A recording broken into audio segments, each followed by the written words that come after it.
Hey everybody, my name is Bo Schinkel, and I'm a protocol designer for the Keep Network, working on TBTC, which is a trustless Bitcoin bridge to Ethereum. The original plan was to give this talk live, but unfortunately, due to inclement weather, that became pretty impractical. So instead, I'm going to be meandering through some game theory, some math, some philosophy, and some lived experiences through seeing a really cool community do some really honest things in a way that surprised us, in a way that let us change the designs from our version 1 of the system to improve our version 2 of the system in a cool way. Earlier, I mentioned that our bridge was trustless, and I think that is a key differentiator and a really big idea. So a lot of bridges end up being custodial. What I mean by that is that in order to interact with the bridge, you have to trust who you're interacting with. So ideally, you send them like your Bitcoin. You trust that they will issue you your token on Ethereum. And then when you send them your token back sometime in the future, you trust that they'll send you your Bitcoin. The difference between a trustless bridge is that all of these sorts of transactions are ideally decentralized and crypto economically secured. And a large part of this talk is going to be in exploring this concept of what crypto economic security is and how we can play with that concept and sometimes relax it and the implications of doing so. So what is crypto economic security and what does it imply? The idea is, or behind crypto economic security, we want to make sure that all of the actors, all of the people who are interacting with the system are incentivized by the protocol itself to be behaving honestly in accordance with the protocol. So for instance, in version 1 of our protocol, anytime anyone wants to deposit Bitcoin in order to bridge it on over to Ethereum, 3 randomly selected operators that are using our system have to collateralize that deposit using their own ETH. And so they over collateralize the Bitcoin. So for example, if I want to deposit 10 Bitcoin, 3 keep operators are selected. They have to come up with 10 Bitcoin or 15 Bitcoin worth of ETH to collateralize the deposit with. And so if they ever collude to steal the underlying Bitcoin, then they'd be losing more money worth of ETH than they're stealing. And so they are incentivized to be honest. Unfortunately, what this does is create a huge capital constraint and therefore a supply cap on the total amount of Bitcoin that can be bridged. And that supply cap is based on how much capital the operators can come up with to secure the system. So for example, if we wanted to secure $1 billion worth of Bitcoin on the bridge, we'd have to come up with more than $1 billion worth of ETH as collateral on the other side. And that turned out to be far too much of an ask for all these operators. And doing it any other way would mean that we were no longer crypto economically secure. Because once you give up that collateral constraint, then now the operators are incentivized to collude and steal the underlying Bitcoin. So having this crypto economic security leads to a supply constraint on the system. And what we saw as TBTC was launched and became a moderately successful product was that we were constantly supply capped by how much our operators were willing to put into the system in terms of ETH. So we always had demand for how much Bitcoin people wanted to bridge, but never had supply for ETH as capital. And that was a shame, and I think was one of the big failings of TBTC version 1. But what we also saw in the community was something that was really cool.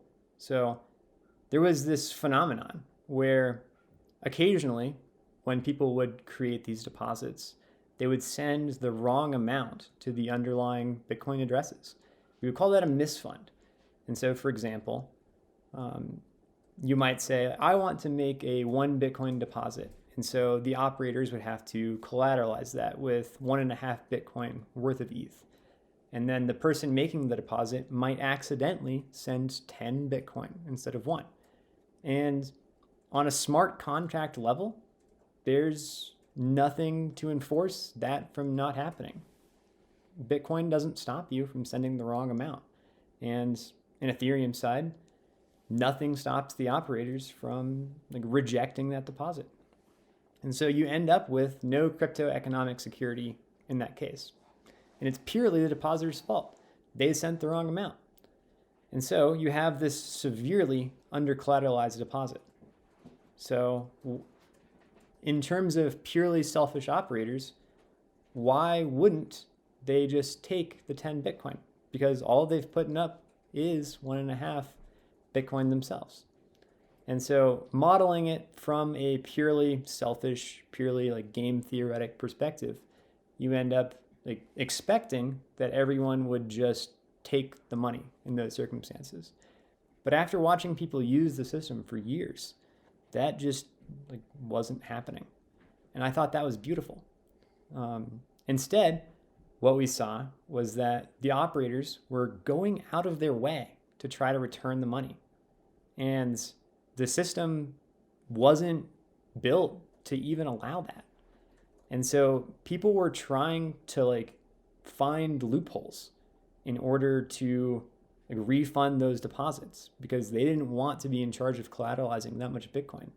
They were trying to make it right rather than just walking with lots of money. And I thought that was beautiful. So we had modeled this system as fully antagonistic. We had modeled this system as expecting all of these operators to be these selfish, crypto economically rational operators. And that just wasn't the case.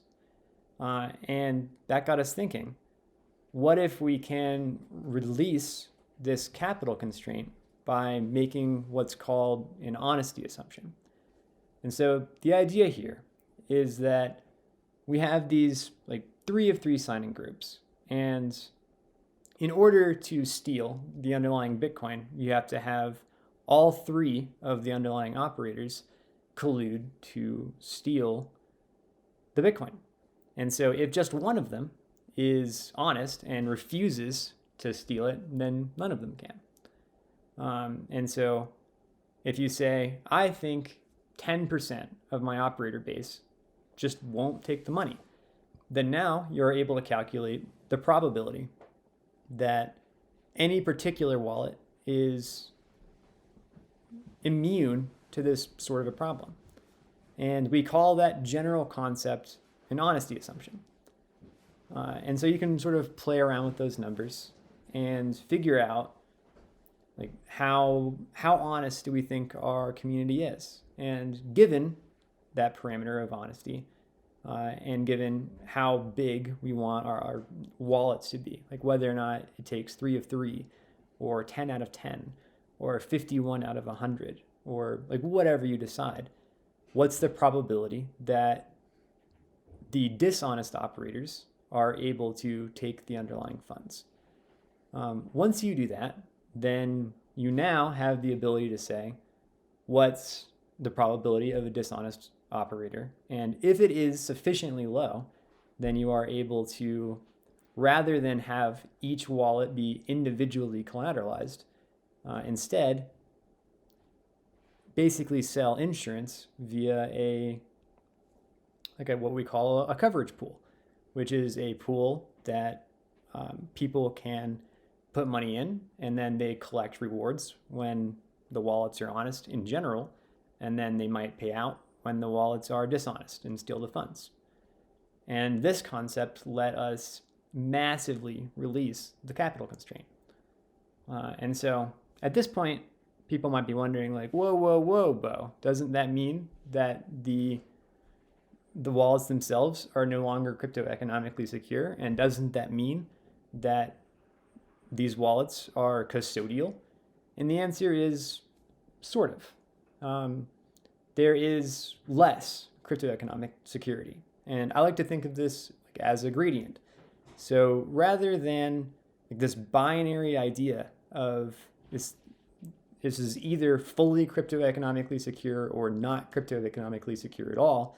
You instead can model your population as having like a gradient of honesty. And so some people are like fully bribable or fully like just completely selfish. And then some people are easily bribable or difficult to bribe. And then some people will never install like a modified client in order to take the funds.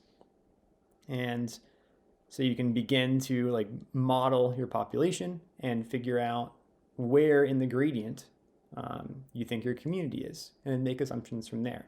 And that gets you an idea of how secure your protocol is. As a protocol designer, I find that using this honesty assumption actually toes a really thin line between using our operators' honesty and exploiting that honesty.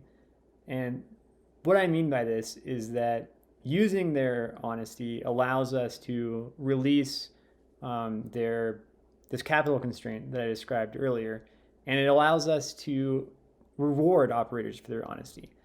But one of the things that can become problematic is that if I dangle more and more like potential reward for being dishonest in front of the operators. And so, for example, if the protocol grew very, very large, and so there was more and more reward for just like stealing the underlying Bitcoin, but the operators felt compelled to be honest anyway, then I would be essentially putting them as a protocol designer in this perpetual moral dilemma. And I definitely don't want to do that. So that's one of like the things that as protocol designers we have to be aware of. I think that's one of the really cool problems, is balancing this concept.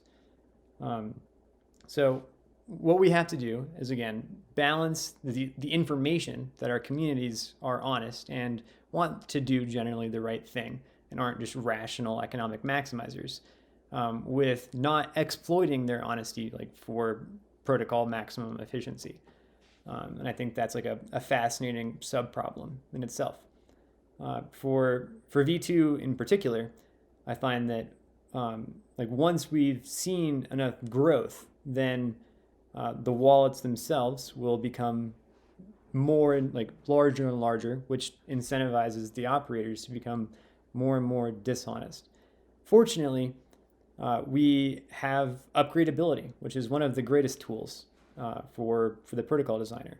And so we are able to upgrade our contracts subject to governance approval and tweak the system parameters to further add security or further add rewards for honesty. And that brings us back down into like giving the operators more of a carrot or providing more of a stick, like which there's the punishment in case of dishonesty. And that brings us back into sort of like an equilibrium, which is where we want to be.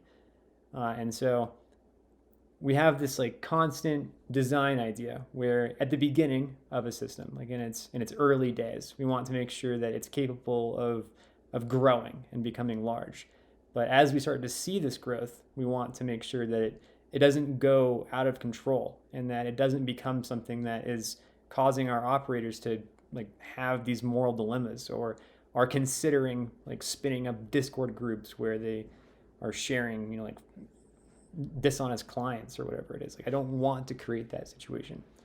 And I think that these sorts of problems are absolutely fascinating. And I hope that everyone else does too.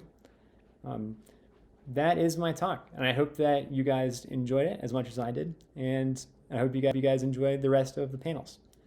Thank you so much.